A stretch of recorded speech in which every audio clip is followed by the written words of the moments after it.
Hello guys, तो कैसे हो यार। आज मैं तुम्हारे लिए मार्वल से रिलेटेड टॉप 3 न्यूज लेकर आया हूं। तो चलो बिना किसी का टाइम वेस्ट किए वीडियो स्टार्ट करते हैं। तो सबसे पहली और सबसे खास न्यूज यह है कि अपने रॉबर्ट डाउनी जूनियर ने यह कह दिया है कि वे आयरन मैन के सूट को एक बार फिर से पहनने के लिए रेडी हैं। आई मीन ऐसा नहीं है कि वो किसी मूवी में एज आयरन मैन कास्ट कर लिए गए हैं, पर उन्होंने ऐसा कहा कि अगर ऐसा कुछ कभी होता है तो वे इसके लिए रेडी है और इससे उन्हें कोई भी आपत्ति नहीं है। और अगर तुम्हारे मन में यह सवाल आ रहा है कि क्या यह बात सच्ची है, इसमें कोई अफवाह तो नहीं, तो बता दूं कि यह कोई अफवाह नहीं है, क्योंकि असल में 3 जून को वैरायटी पर एक वीडियो रिलीज की गई एक्टर्स ऑन एक्टर्स इंटरव्यू वाली, जिसमें एक तरफ रॉबर्ट डाउनी जूनियर थे तो दूसरी तरफ जोडी फोस्टर। और बातों बातों में जोडी फोस्टर ने यह पूछ लिया कि क्या आप कभी टोनी स्टार्क के सूट को दोबारा पहनने के बारे में सोचेंगे, जिसके जवाब में रॉबर्ट डाउनी जूनियर ने कहा, यह उनके डीएनए में पागलों की तरह भरा है। संभवतः मेरे जैसा ही कैरेक्टर जो मैंने कभी निभाया है, भले ही वो उनसे ज्यादा कूल है, आश्चर्यजनक है, पर मैं इस विचार के लिए खुले विचारों वाला हो गया हूँ। तुम समझ रहे हो ना, Robert Downey junior iron man को फिर से प्ले करने के लिए रेडी ही बैठे हैं। बस मार्वल के पूछने तक की ही देरी है। मैं तो कहता हूँ जाओ मार्वल और जल्दी से उन्हें किसी मूवी में वापस लेकर आओ। भले ही यह थोड़ा अजीब होता है कि किसी को मारकर उसे फिर से दिखाना, वह डेथ उतनी ज्यादा वैल्यूएबल नहीं रहती और सीरियसनेस भी थोड़ी कम हो जाती है, पर जिस तरह के हालात अभी एमसीयू के हैं, पुराने एवेंजर्स को वापस लाना भी जरूरी हो गया है। और वैसे भी वुल्वरीन के मरने के बाद भी वो अभी डेडपूल एंड वुल्वरीन में देखने को मिलने वाला है, तो आयरन मैन क्यों नहीं। यहाँ तक कि वुल्वरीन तो एवेंजर्स के लिए भी वापस आएगा। एंड हाँ, इससे मुझे एक और इम्पोर्टेंट चीज याद आई। कुछ ही समय पहले ह्यू जैकमैन ने यह कहा था कि वे सीक्रेट वॉर्स के लिए तभी वापस आएंगे जब उन्हें रॉबर्ट डाउनी जूनियर और टोबी मैगवायर के साथ काम करने का मौका मिलेगा।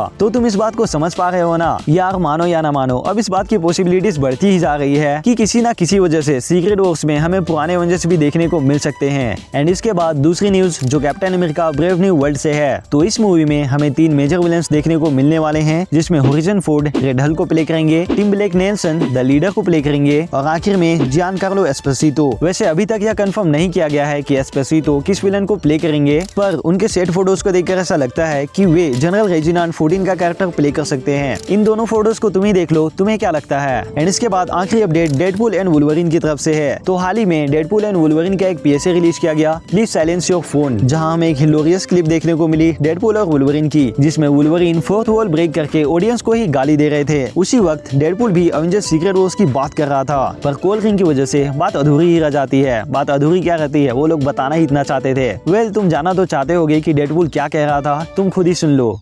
So I heard Secret Wars is finally going to introduce और यह पहली बार नहीं है जब डेडपूल और सीक्रेट वॉर्स कनेक्ट हुए हैं, क्योंकि अगर तुम्हें याद हो तो डेडपूल एंड वुल्वरीन के पहले टीजर में ही जब डेडपूल वुड में लेटा हुआ होता है, उस वक्त डेडपूल के बगल में एक कॉमिक बुक का कवर होता है जो 2015 वाले सीक्रेट वॉर्स की थी। सो अब यह बात पूरी तरह से कंफर्म ही है कि डेडपूल एंड वुल्वरीन में सीक्रेट वॉर्स को टीज किया जाएगा, तो किसी भी हालत में इस फिल्म को मिस मत करना। Okay guys, that's all. Video को मैं ज्यादा लंबा नहीं करना चाहता हूँ ताकि तुम्हारा टाइम भी वेस्ट ना हो और कम समय में ही तुम्हें इंपॉर्टेंट जानकारी मिलती रहे। बाकी अगर तुम्हें मेरे वीडियो में कुछ भी अच्छा लगा हो तो वीडियो को लाइक शेयर एंड चैनल को सब्सक्राइब जरूर से करना। Okay, bye.